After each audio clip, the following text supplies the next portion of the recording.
Class 7 के nutrition in plants का आज लेक्चर 3 देखेंगे। 2 क्वेश्चन लाए हैं। तो पहला क्वेश्चन है, how does desert plant like cactus perform photosynthesis. Cactus में तो लीफ होता नहीं है, तो कैसे परफॉर्म करता है photosynthesis. In some desert plant like cactus the process of photosynthesis takes place in their stem and its branches. तो सिर्फ स्टेम नहीं है, ब्रांचेज के साथ भी वो क्या करता है, फोटोसिंथेसिस करता है, प्रोसेस होता है। लीव्स क्या हो जाते हैं, मॉडिफाइड इनटू स्पाइंस। तो पिछले हम वीडियो में भी बताए थे कि जितने भी डिजर्ट प्लांट होते हैं वहाँ लीव्स क्या मॉडिफाइड कर जाते हैं, स्पाइंस में, टू अवॉइड, क्यों, क्योंकि लॉस ऑफ वाटर के चलते। और लॉस ऑफ वाटर क्यों होता है, ट्रांसपायरेशन के चलते। क्योंकि जब फोटोसिंथेसिस होता है तो 6H2O क्या निकलता है, बाहर निकलता है। तो ये जो 6H2O बाहर निकल रहा है ये कहलाता है ट्रांसपायरेशन। और इसी के चलते लीव्स क्या मॉडिफाइड हो जाते हैं स्पाइंस में, और फोटोसिंथेसिस कहाँ टेक्स प्लेस होता है, तो स्टेम और ब्रांचेज में। What are the adaptation which make the leaves susceptible for photosynthesis. अगर मान लिया कि वहाँ पे सनलाइट जहाँ कम है वहाँ पे क्या एडेप्टेशन होगा लीव्स में कि ताकि फोटोसिंथेसिस हो सके, तो क्या होगा, लार्ज सरफेस एरिया हो जाएगा। Large surface area of leaf which helps in maximum absorption of sunlight.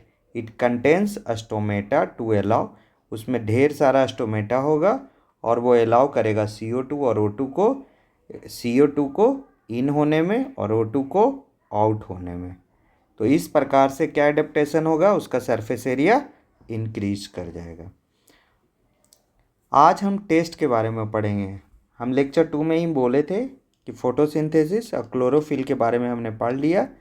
अब देखेंगे कि टेस्ट क्या क्या परफॉर्म कर सकते हैं जिससे हमें पता चले कि सनलाइट का ज़रूरत है या नहीं, CO2 का ज़रूरत है या नहीं, क्लोरोफिल का ज़रूरत है या नहीं। तो इस टेस्ट में जो मेजर आयोडीन सॉल्यूशन यूज होता है, सिर्फ O2 का फॉर्मेशन को चेक करने के लिए आयोडीन सॉल्यूशन का यूज नहीं होता है, बाकी सारे टेस्ट में आयोडीन सॉल्यूशन का यूज होता है। और वो क्या करता है कि ग्रीन को किस में टर्न्स कर देता है, ब्लू और ब्लैक में चेंज कर देता है, ब्लू और ब्लैक में। तो ये है क्लोरोफिल टेस्ट।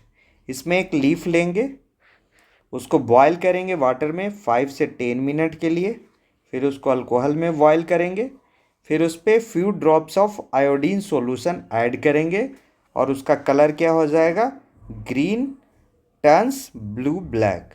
और एक पेपर पे पहले हम इसमें दिखा रहे हैं कि पेपर पे हम एक नाप ले लिए हैं और पता चलेगा तो मैच करेगा एकदम, मतलब कि जहाँ भी स्टार्च का फॉर्मेशन हुआ है वहाँ पे क्या हो जाएगा, ग्रीन आयोडीन सॉल्यूशन डालते ही वो ग्रीन कलर ब्लू या ब्लैक में टर्न हो जाएगा।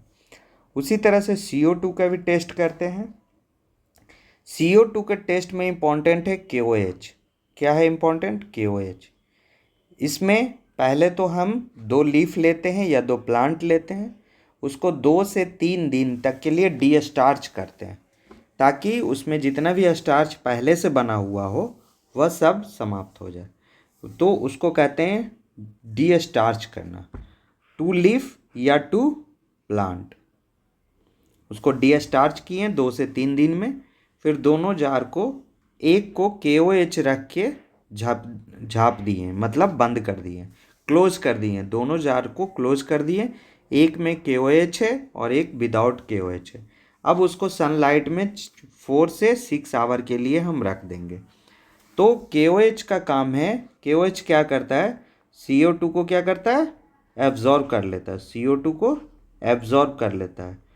तो देखेंगे कि जब हम इस पे आयोडीन सॉल्यूशन दोनों प्लांट पे डालेंगे तो देखेंगे कि जो इस जार वाला है उसमें आयोडीन सॉल्यूशन का कोई ग्रीन से ब्लू ब्लैक नहीं होगा, लेकिन इसमें ब्लू ब्लैक हो जाएगा। मतलब यहाँ क्या हो गया, स्टार्च का फॉर्मेशन हो गया और यहाँ पे स्टार्च नहीं बना, स्टार्च का फॉर्मेशन नहीं हुआ।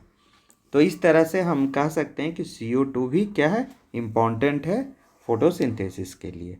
अब सनलाइट कैसे इम्पोर्टेंट है, तो फिर लेंगे लीफ, उसको डीस्टार्च करेंगे, उसको फिर बॉयल करेंगे, डीस्टार्च करके कवर विथ लीफ को डीस्टार्च करके कवर कर देंगे गैनोन्स या ब्लैक पेपर से, और फिर उसको सनलाइट में रख के और हम उसको बॉयल करेंगे। तो जब हम बॉयल करेंगे पहले वाटर में, फिर अल्कोहल में, और फिर कोल्ड वाटर से धो के उस पर आयोडीन सॉल्यूशन डाल देंगे।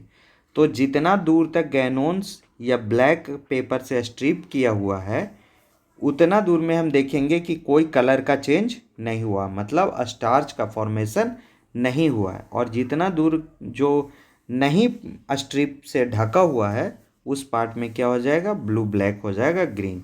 तो हम कह सकते हैं कि सनलाइट इम्पॉर्टेंट फैक्टर है स्टार्च के फॉर्मेशन के लिए, मतलब फोटोसिंथेसिस के होने के लिए सनलाइट का भी होना ज़रूरी है।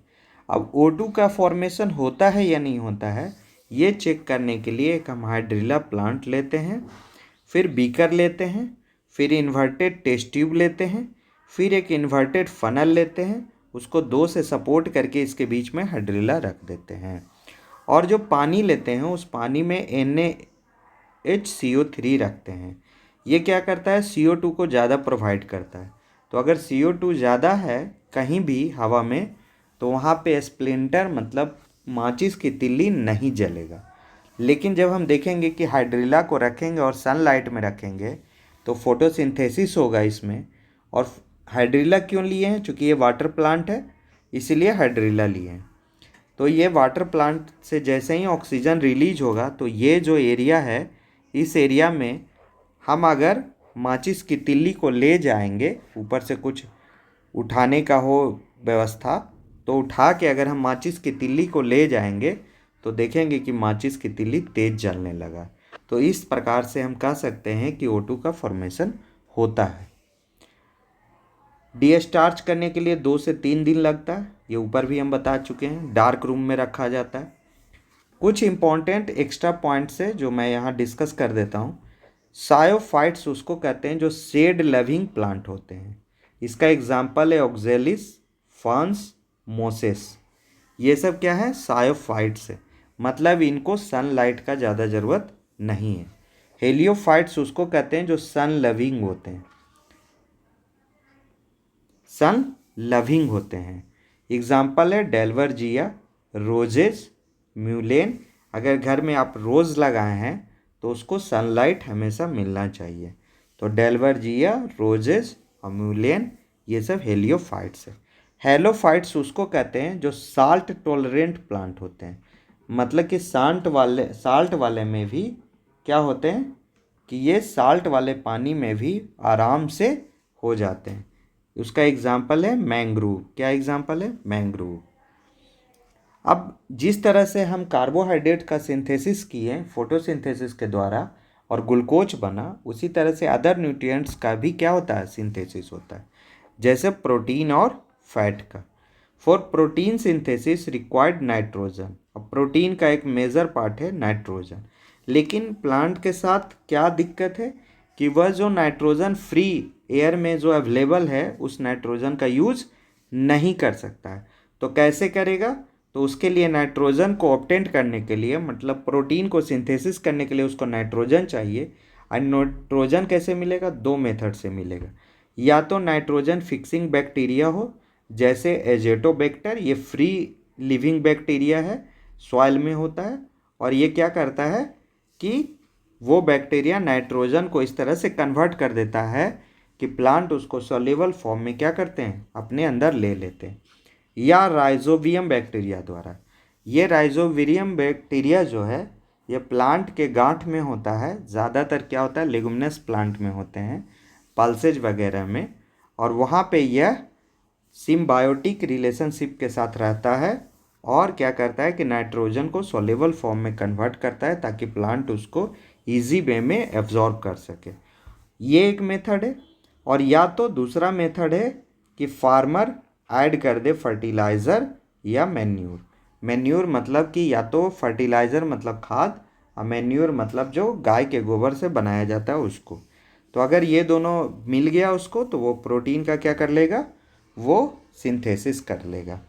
इस तरह से प्रोटीन का कार्बोहाइड्रेट के अलावा प्रोटीन का सिंथेसिस होता है। फैट का भी सॉइल में ही सिंथेसिस होता है। और एजोटोबैक्टर याद रखना है इम्पोर्टेंट, जितना राइजोबियम इम्पोर्टेंट है उतना ही एजोटोबैक्टर इम्पोर्टेंट है। ये फ्री लिविंग इन सॉइल होता है, मतलब सॉइल में ये फ्री में रहते हैं और ये नाइट्रोजन को फिक्स करते हैं। तो आज के लिए इतना ही काफ़ी है। Thank you.